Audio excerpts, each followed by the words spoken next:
So we've got a few weeks left in the 2017 NFL regular season, and for fans of teams whose seasons are already over, like my team, the Chicago Bears, we are already starting to look ahead to the off season, getting this season mercifully over, looking to free agency, looking to the draft, but we're looking potentially at the coaching situation, whether or not our teams are going to make changes.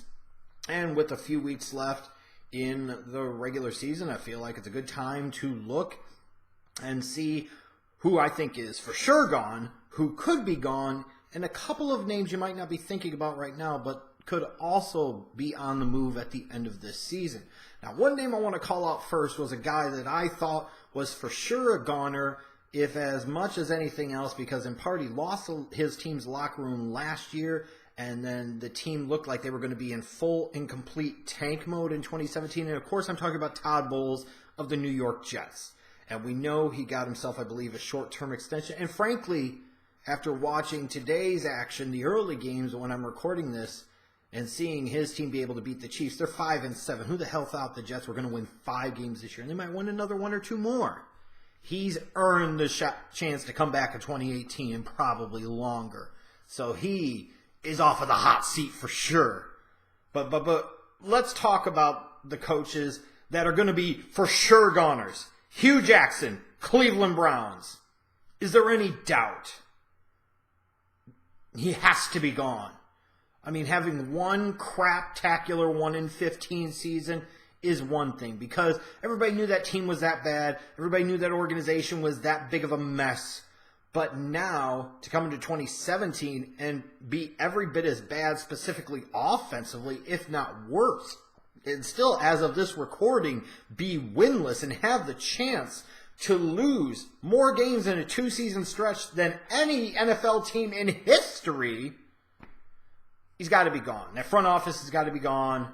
Unfortunately for Browns fans, the skid marks, Jimmy Haslam, the owner, can't be gone soon enough, but he's not going anywhere, you wouldn't think at this point in time. So it's not really going to make a difference. But Hue Jackson, with the way he botched Deshaun Kaiser in the starting quarterback situation, just the lack of progression again on the offensive side of the ball, he has to be gone. At some point in time, you got to see some type of growth, some type of progression, some type of results, and they're just not there.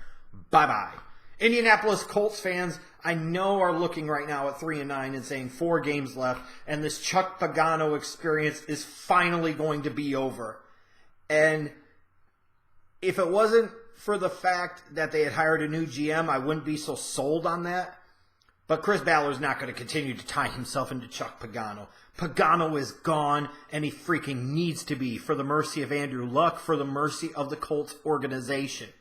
It looked good for a period of time, Chuck Strong and all that other crap. But now reality has sunk in, and we now know just how in over his head he is. Pagano is gone. Ben McAdoo. He gone. And most excitedly of all for me, John Fox, with the Bears sitting at 3-9. Progression my ass. Oh, wait till year number 2. I waited, it didn't happen. Oh, year 3 will be even better. He gone. And how joyous of an occasion it will be. I'm tired of his chicken crap style of coaching. I'm tired of the lack of adjustments, the overall conservative, scared nature with which he coaches, and as a byproduct his team plays, especially on the offensive side of the ball. John Fox is a goner, period. Now, those are the 4 guys I think beyond a shadow of a doubt have to be gone. Now, here's the next 4 guys that could be gone. I'll start with Vance Joseph in Denver.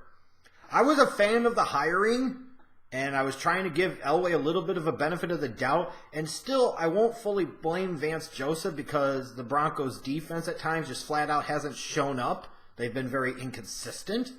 And how successful is a guy like Vance Joseph going to be with a quarterback situation involving Trevor Siemian, Brock Osweiler, and Paxton Lynch? How many coaches are really going to succeed in this type of environment? It's a fair question.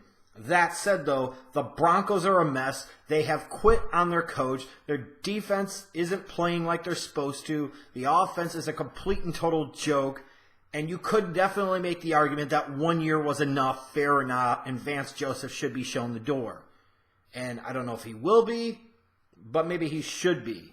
And you also start to wonder at what point in time does John Elway have to worry a little bit about job security, because he's starting to come across with a reputation of being really difficult to work with. Marvin Lewis of the Cincinnati Bengals. I say could be gone because the Bengals right now are still in the mix for the playoffs in the AFC. And the fact is, Mike Brown's not going to fire Marvin Lewis if they make the playoffs. And that Bengals team isn't very good. So if they made the playoffs, it'd be a small miracle. That said, I mean, what, you'd be excited about a 6 seed, and that's the reason to keep Marvin Lewis around another year? It just means that you're accepting of just a little bit above mediocrity. But that's Mike Brown, so that shouldn't surprise anyone. If this team doesn't make the playoffs for all intents and purposes, he should be gone.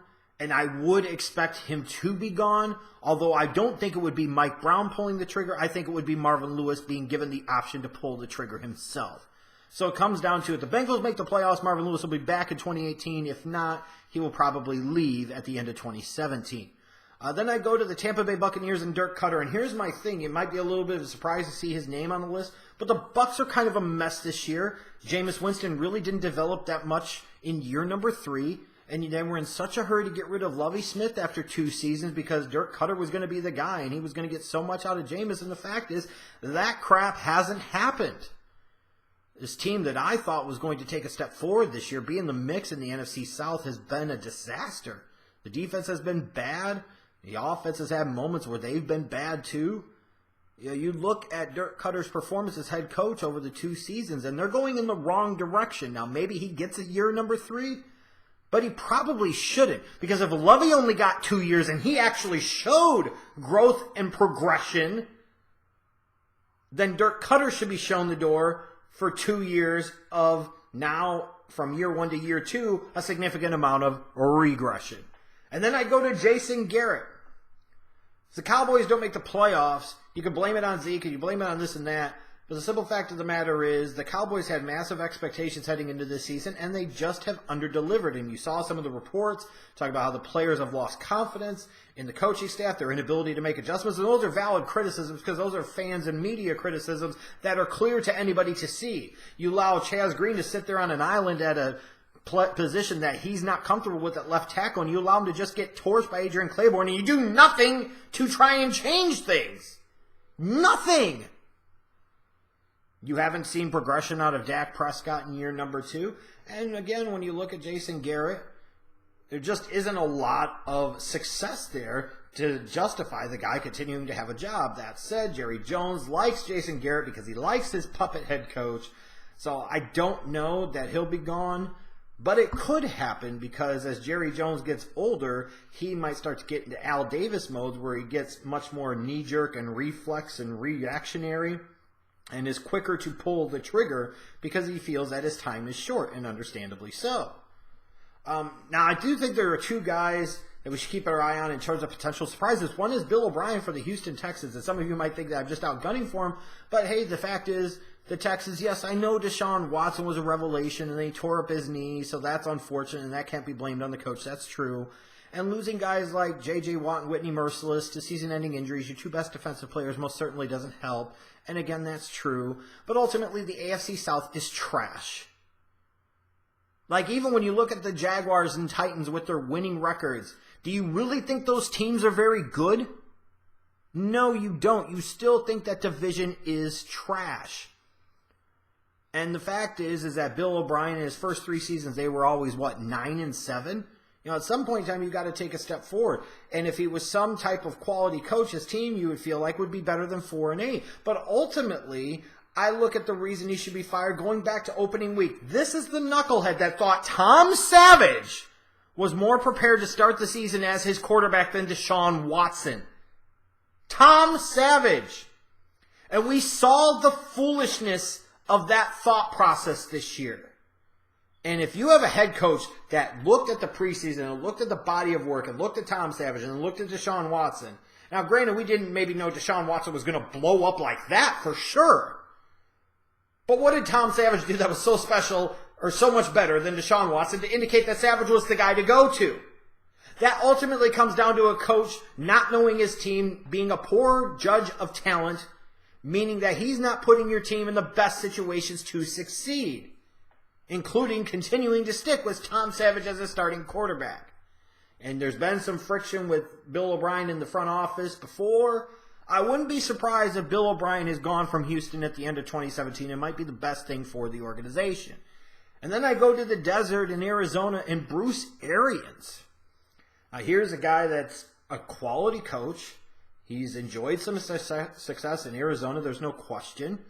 But this is a team that's failed to develop their own young quarterback. Carson Palmer can't stay healthy. Larry Fitzgerald is at the tail end of his career. You look at that Cardinals team, they didn't have David Johnson pretty much all year because of the wrist injury. And you look at them going into 2018, where do you really feel they're going to be in terms of their competitiveness and their ability to contend? And you wonder if Bruce Arians, after 2 straight lost seasons, is going to kind of have had enough of it and maybe look for another opportunity, or just say he's had enough of this opportunity.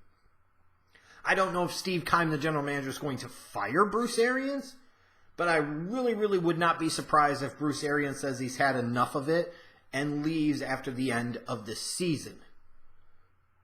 I wouldn't be surprised if Bill O'Brien and Bruce Arians are not coaching their teams in 2018.